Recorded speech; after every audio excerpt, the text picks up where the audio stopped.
Today we leave Florence and Flanders to travel to Rome. We're going to spend 2 days focusing on about 40 years and 4 artists, Leonardo, Raphael, Michelangelo, and Titian. But first, a little background. In the late 15th century, Pope Sixtus IV summoned artists to decorate the newly constructed Sistine Chapel.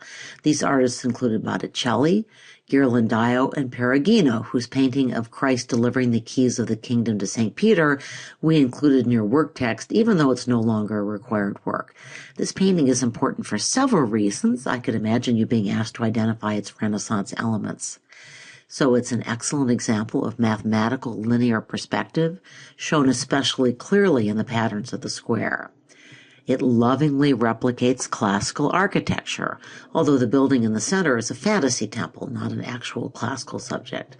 And finally, the content or subject is especially appropriate for Rome.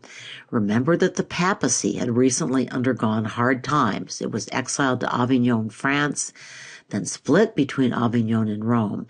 So popes were eager to reassert their leadership of the church and Rome's central place in the church. The imagery of Christ delivering the keys to St. Peter is all about reestablishing Rome as the center of the church and as the center of European culture. So while our story now moves beyond Florence, the man whose name became synonymous with the Renaissance, Leonardo da Vinci, was actually nurtured in the Florence of the Medici. So let's watch a video clip about his early days in Florence, which I like, especially because it talks about the status and training of artists in the Renaissance, and also because it gives a good review of tempera and oil paint. So back to our first superstar. Relatively few works by Leonardo da Vinci survive, and one of the greatest, The Last Supper, began to disintegrate almost as soon as it was painted. But even in his lifetime, his contemporaries realized that Leonardo da Vinci had raised the bar for painters, forever.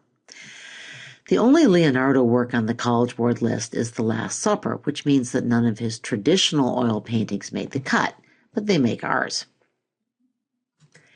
After his apprenticeship with Verrocchio, Leonardo moved to Milan, where he spent the next 20 years as a court painter and military engineer and stage set designer and general errand boy to Ludovico Sforza, the Duke of Milan, a fearsome military leader and a determined patron of the arts.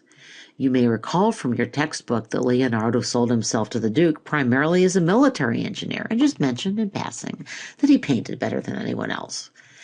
Leonardo's range of interests and discoveries may be unmatched in human history. So let's allow ourselves just a brief glimpse from the same video we just watched. I want you to note especially his careful study of the eye and of optics, because it influenced his painting.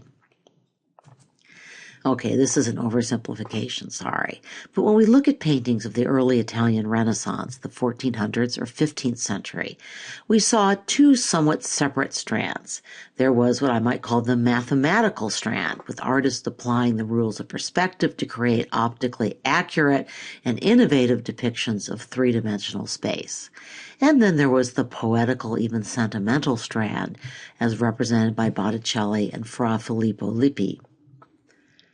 In Leonardo, the mathematical and the poetic merge brilliantly, and this painting, which is not one of our required works, offers an excellent illustration of this new synthesis. Note that the sweetly beautiful figures evoke Botticelli's goddesses and Madonnas, but that the complex, precise composition echoes the mathematical brilliance of Masaccio or Mantegna. These diagrams help you to see how the multiple isosceles triangles draw our eye dramatically to the figure.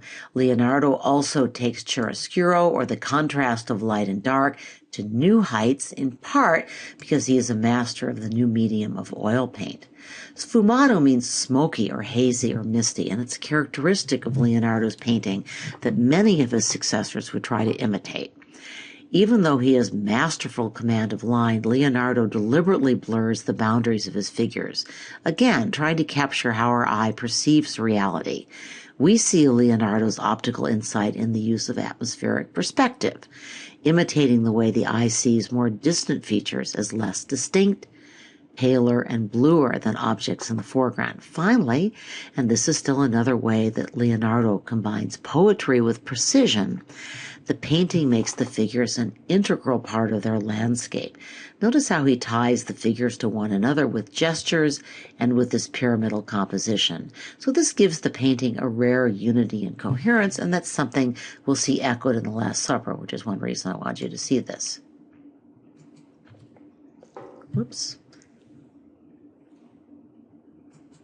Sorry, I'm having trouble with my slide building here. So this slide illustrates atmospheric perspective. Note that the image in the right-hand corner is actually a photograph.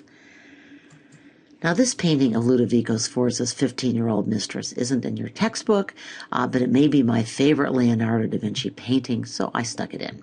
I actually find her expression even more intriguing than the Mona Lisa's. What is she looking at? Is she resigned? Is she contented? So I hope you read this analysis of The Girl with Ermine. I think it's very fun, and I'll just remind you of a few tidbits which hint at the depth of meaning that Leonardo would insert into a work of art, and again, something we'll see in The Last Supper.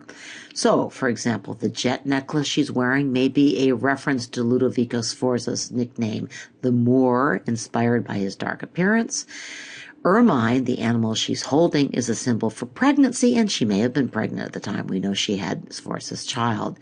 Leonardo added brilliance to her eyes with tiny catchlights or dots of white paint to her in her irises to capture the effect of light reflecting off the eye. Remember, Jan van Eyck used a similar technique. Okay, I'm not going to linger here. We're so familiar with this painting, it's almost impossible to see it with new eyes, and it didn't make the list. But you should recognize Leonardo's signature style, the use of chiaroscuro, the sfumato, and atmospheric perspective, right?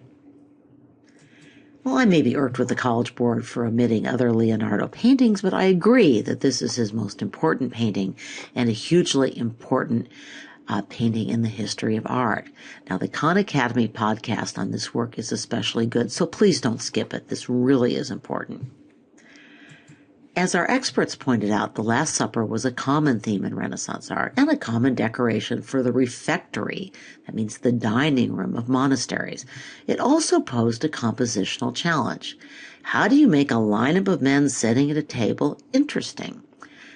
I'd argue that Ghirlandaio does not entirely succeed with this Last Supper. So how did Leonardo depart from the conventions we see in this early Renaissance painting that was made just 15 years earlier? Well, most obviously, of course, he puts Judas on Christ's side of the table. And that's not only compositionally interesting, it makes a philosophical and theological point. Betrayal is just one more of the human reactions to Christ that we see gathered around the table in the Good Supper. But Leonardo also shows the 12 apostles dynamically interrelating. They're not all just facing forward looking at the viewer. And he endows them with a range of emotions as they respond to Jesus' shocking statement. And it was shocking. One of you will betray me. Leonardo puts the shock back in the Last Supper where it belongs, I would argue. Leonardo, by the way, spent hours wandering around the streets of Milan, sketching faces, looking for the best possible model for each disciple. So the Khan Academy video did a good job of describing Leonardo's complex use of geometry and perspective in this painting, so I'm going to move through the next slides quickly. I unabashedly stole them from the Khan Academy. By grouping the disciples into threes, Leonardo gave the painting a dynamic rhythm. And notice how that rhythm and movement contrasts with Christ's stillness at the center. And of course, the Last Supper has become one of the textbook examples of one-point linear perspective. Although, as our Khan Academy experts noted, it's not quite perfect unless you're up at the level of Christ in the painting. So there are too many great videos about this work, and I probably have not exercised enough self-control. But I'm going to make life very difficult for my friend Ms. Jacobs by suggesting that you watch several short clips from two different videos, the one we've been seeing and another video from a series entitled The Private Life of a Masterpiece. The first set of clips talks about Leonardo's innovative technique and why it went wrong. It also usefully reviews fresco techniques. And the second set of clips makes a series of observations about the painting, and it provides some terrific close-ups that it's hard for me to replicate. Curators have made several attempts to restore The Last Supper. The most recent restoration took 21 years and was finished in 1999. It has proved very controversial. Many art historians, many art lovers think the restorers took way too many liberties with Leonardo's work.